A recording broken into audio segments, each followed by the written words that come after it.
জীবনে চলার পথে অনেক বাধার সম্মুখীন হতে হয়, তাই বলে ভেঙে পড়া যাবে না। মনকে অটুট রাখতে হবে।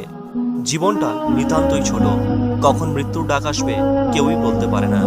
তাই বিভিন্ন সময়ে বিভিন্ন ইসলামিক মনীষীগণ সমাজের দিকে লক্ষ্য রেখে অসংখ্য ইসলামিক বাণী ও উপদেশ প্রদান করেছেন, যেগুলো জীবনকে সহজ ও সুন্দরময় করে তোলে। আজ আপনাদের জন্য নিয়ে এসেছি এমনই 100টি ইসলামিক বাণী ও উপদেশ। আশা করি সেগুলো আপনাদের অবশ্যই ভালো লাগবে। সেই ব্যক্তি অভিশপ্ত যে মরে যায়, কিন্তু তার খারাপ কাজগুলো পৃথিবীতে রয়ে যায়। তোমার রবকে ভয় করো, কেননা যে তার রবকে ভয় করে সে কখনো একাকিত্ব অনুভব করে না। যে ব্যক্তি ধৈর্য ধারণ করতে সক্ষম সে কখনো সফলতা অর্জন থেকে বঞ্চিত হবে না, তবে হয়তোবা সফলতা পাওয়ার জন্য একটু বেশি সময় লাগতে পারে। আমি যাকে তার প্রাপ্য সম্মানের চেয়ে যতটুকু অতিরিক্ত সম্মান দিয়েছি, সে আমার ঠিক ততটুকু ক্ষতি করেছে। অপরের কষ্ট দূর করার জন্য কষ্ট করার মাঝে রয়েছে মহত্বের প্রকৃত নির্যাস। ছোট ছোট গুনাহকে কখনো হালকা মনে করো না, কেননা সামান্য স্ফুলিঙ্গ থেকেই বড় অগ্নিকাণ্ডের সূত্রপাত হয়। লোকের প্রশংসায় আনন্দিত হতে এবং লোকের নিন্দায় দুঃখিত হতে আপনার অন্তরকে প্রশ্রয় দেবেন না। উহাই শ্রেষ্ঠ দান, যাহা হৃদয় হতে উৎসারিত হয় এবং রসনা হতে পরিত হয়ে ব্যথিতের ব্যথা দূর করে। দরিদ্রকে দান করিলে সেই দানের জন্য একটি পুরস্কার আছে, কিন্তু অভাবগ্রস্ত আত্মীয় স্বজনকে দান করিলে সেই দানের জন্য 2টি পুরস্কার আছে। একটি দানের জন্য, অন্যটি আত্মীয়কে সাহায্য করার জন্য। মানুষের ভেতরে এমন একটি অংশ আছে, ওই অংশটি যদি পরিশুদ্ধ হয় তাহলে মানবদেহের পুরো অংশ পরিশুদ্ধ হয়, কিন্তু যদি ওই অংশটি নষ্ট হয়ে যায় তাহলে মানবদেহের পুরো অংশ নষ্ট হয়ে যায়। সেই অংশটি হলো আত্মা। মাতা পিতাকে কষ্ট দেবে না, তারা যদি তোমাকে তোমার সন্তান সন্ততি ও বিষয় সম্পদ থেকে বিচ্ছিন্ন করে দেয় তবুও। সত্য লোকের নিকট অপ্রিয় হইলেও তাহা প্রচার করো। সত্যবাদীরা সুকর্মের পথ দেখায়, আর সুকর্ম বেহেশতের পথ দেখায়। জুলুম ও অত্যাচারী লোক কিয়ামতের দিন অন্ধ হইয়া উঠিবে। ধনী হওয়া ধনের ওপর নির্ভর করে না, নির্ভর করে মনের তৃপ্তির ওপর। ধনের যদি সৎ ব্যবহার করা হয় তবে ইহা সুখের কারণ, এবং সদুপায়ে ধন বৃদ্ধি করতে সকলেই বৈধভাবে চেষ্টা করতে পারে। সালাত জান্নাতের চাবি। রোজা মানুষকে আখিরাতমুখী করে। রোজার পুরস্কার আল্লাহ নিজ হাতে প্রদান করবেন।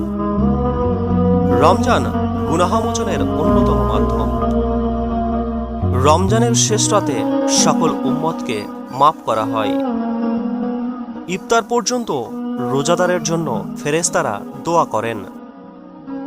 কোনো মুমিন পুরুষ যেন কোনো মুমিন স্ত্রীকে তাচ্ছিল্য ও অবজ্ঞা না করে। তার আচার আচরণের কোনো একটি অপছন্দনীয় হলেও অন্যটি সন্তোষজনক হতে পারে।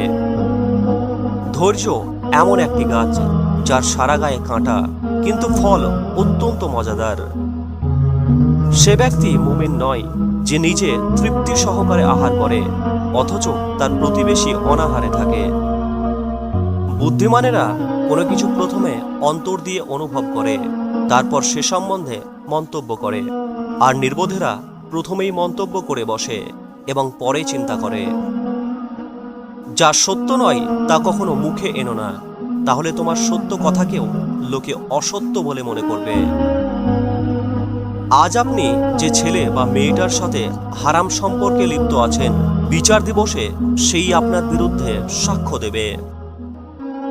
নিশ্চয়ই একজন লোকের কোনো কাজ ছাড়া অযথা বসে থাকা দেখতে আমি ঘৃণা করি, যখন সে দুনিয়ার জীবনের জন্য কোনো কাজ করছে না, এমনকি আখিরাতের জন্যও কিছু করছে না।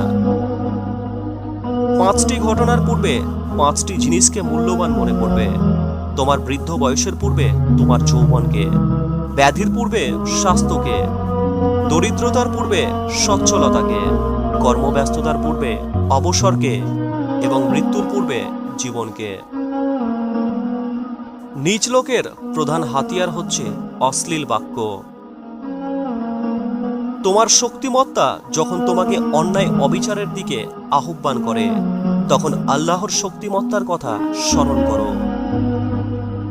অসৎ লোকের ধন দৌলত পৃথিবীতে সৃষ্ট জীবের বিপদ আপদের কারণ হয়ে দাঁড়ায়। আমি আল্লাহকে সবচেয়ে বেশি ভয় পাই, তারপর সেই মানুষকে ভয় পাই যে আল্লাহকে মোটেই ভয় পায় না। আল্লাহ তাআলার ভয়ে তুমি যা কিছু ছেড়ে দেবে, আল্লাহ তোমাকে তার চেয়ে উত্তম কিছু অবশ্যই দান করবেন। রমজান আল্লাহ ও বান্দার মাঝে নিতান্ত গোপন ইবাদত, তাই এর মাধ্যমে আল্লাহ ও বান্দার মাঝে সম্পর্ক দৃঢ়তর হয়। দারিদ্র্যের আক্রমণ থেকে নিজেকে রক্ষা করো, কেননা ইহার অভিশাপ মানুষকে কাফেরে পরিণত করে। তোমরা তোমাদের কথা গোপনে বলো অথবা প্রকাশ্যে বলো, তিনি তো অন্তরের বিষয়াদি সম্পর্কে সম্যক অবগত। ঈমান না এনে তোমরা জান্নাতে প্রবেশ করতে পারবে না। রমজান সামাজিক সহমর্মিতা ও ভ্রাতৃত্ববোধ সৃষ্টি করে। রোজা কিয়ামতের দিন মুমিন ব্যক্তির জন্য সুপারিশকারী হবে। রোজাদারের জন্য প্রতিদিন জান্নাতকে সজ্জিত করা হয়। যে ব্যক্তি মানুষকে দয়া করে না, আল্লাহ তাআলা তাহার উপর রহমত বর্ষণ করে না। কৃপণ ব্যক্তি খোদা হইতে দূরে, লোকসমাজে ঘৃণিত ও দোজখের নিকটবর্তী। তোমরা মদ্যপান থেকে বিরত থাকো, কেননা এটি যাবতীয় অপকর্মের চাবি। মানুষ যখন গর্ব করে সুন্দরভাবে কথা বলার মাধ্যমে, তুমি তখন গর্ব করো নীরবতা সহকারে অন্যের কথা সুন্দরভাবে শোনার মাধ্যমে। কেউ আপনার থেকে দূরে চলে যাওয়াতে অধিক চিন্তিত হবেন না, কারণ তা আল্লাহরই পরিকল্পনা ছিল।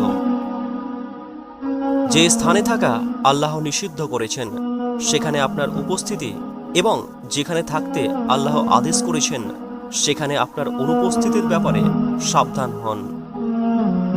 কার্পণ্য ত্যাগ করো, নতুবা তোমার আপনজনরা তোমার জন্য লজ্জিত হবে এবং অপরে তোমাকে ঘৃণা করবে। নিশ্চয়ই যে ব্যক্তি একাই একটি শহর দখল করে ফেলে, তার চেয়েও শক্তিশালী সেই ব্যক্তি যে নিজের কামনাকে জয় করে। আপনি যেদিন উপলব্ধি করবেন ইসলামের জন্য কি বিশাল পরিমাণ কাজ করা প্রয়োজন, অথচ হাতে কতটা কম সময় রয়েছে, সেদিন বুঝতে পারবেন ছুটির দিন কাটানোর মতো কোনো সময় নেই। এখনকার তরুণদের সমস্যা হলো, তারা যখনই নতুন কিছু শেখে তখনই মনে করে তারা সব জেনে ফেলেছে। দুটি নিয়ামত আছে যে দুটোতে অধিকাংশ মানুষ ক্ষতিগ্রস্ত হচ্ছে: সুস্থতা আর অবসর।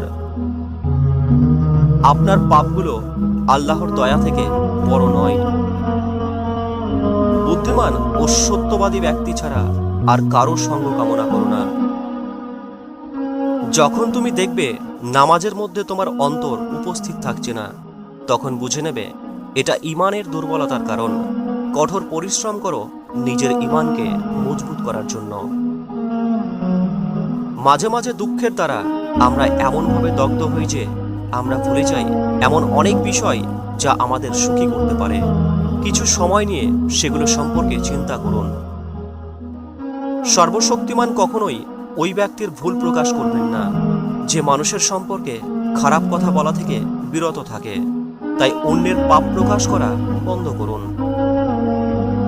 আপনি যদি চান আল্লাহ আপনার সবগুলো পছন্দনীয় কাজ গ্রহণ করুন, তাহলে আপনি আল্লাহর পছন্দনীয় কাজগুলোই করতে থাকুন।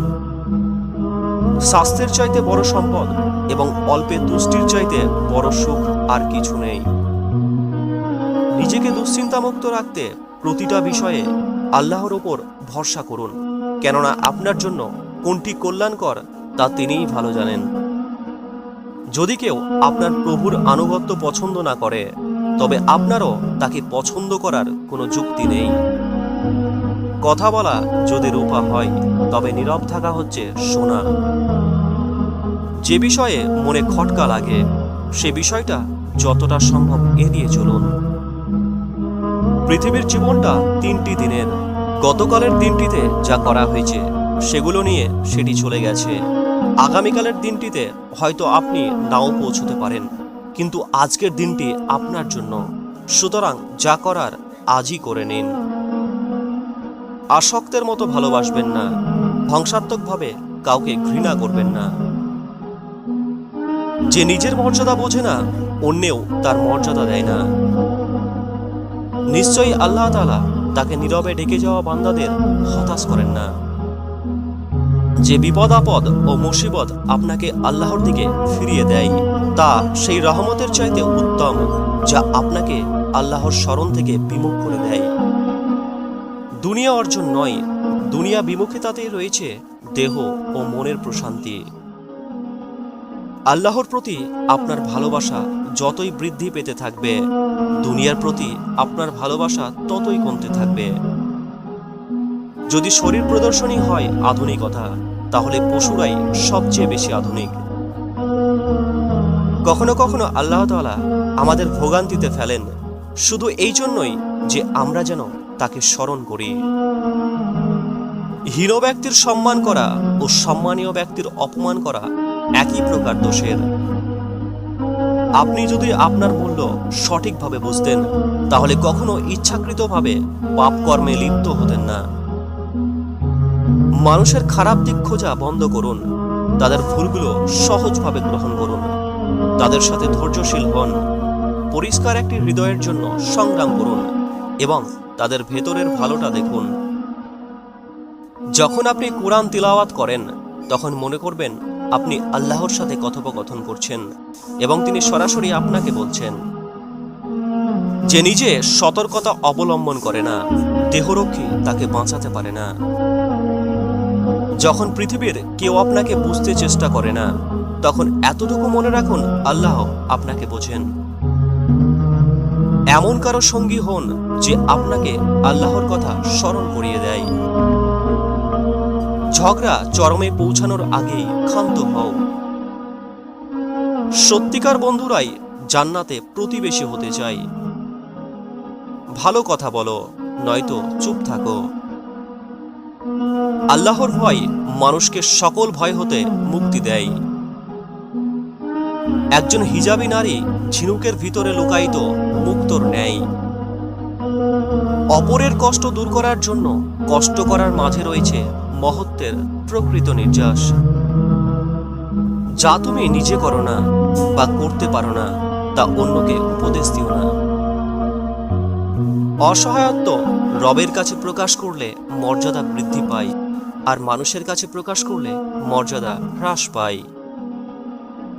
সবচেয়ে উপকারী একটি ঔষধ হলো দোয়া করতে থাকা, অর্থাৎ লেগে থাকা। সব দুঃখের মূল এই দুনিয়ার প্রতি অত্যাধিক আকর্ষণ। সবচেয়ে কষ্টকর বিষয় হচ্ছে যখন দেখবেন জান্নাত গোটা দুনিয়ার চেয়ে কয়েক গুণ বড়, কিন্তু সেখানে আপনার জন্য কোনো জায়গা নেই। আপনার পরিবার কুরবানি দিতে না পারলে লজ্জাবোধ করবেন না, বরং নামাজ না পড়তে পারলে লজ্জাবোধ করুন। নামাজ সবার জন্য ফরজ, কুরবানি নয়।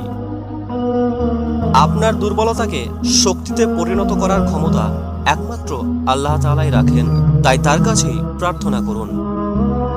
কখনো কখনো মানুষ আপনাকে বয়কট করবে, দূরে সরিয়ে দেবে, তবে এগুলোকে ব্যক্তিগতভাবে নিয়ে ভেঙে পড়বেন না, কারণ আল্লাহ তাআলা হয়তো ওদের থেকে দূরে সরিয়ে তার নিজের দিকেই আপনাকে ডাকছেন।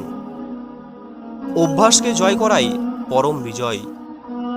মনে রেখো, তোমার শত্রুর শত্রু তোমার বন্ধু, আর তোমার শত্রুর বন্ধু তোমার শত্রু। তার পক্ষ থেকে আসা প্রতিটি শাস্তি সম্পূর্ণরূপে ন্যায় বিচার, এবং তার পক্ষ থেকে আসা প্রতিটি কল্যাণ পরিপূর্ণভাবে তার দয়া।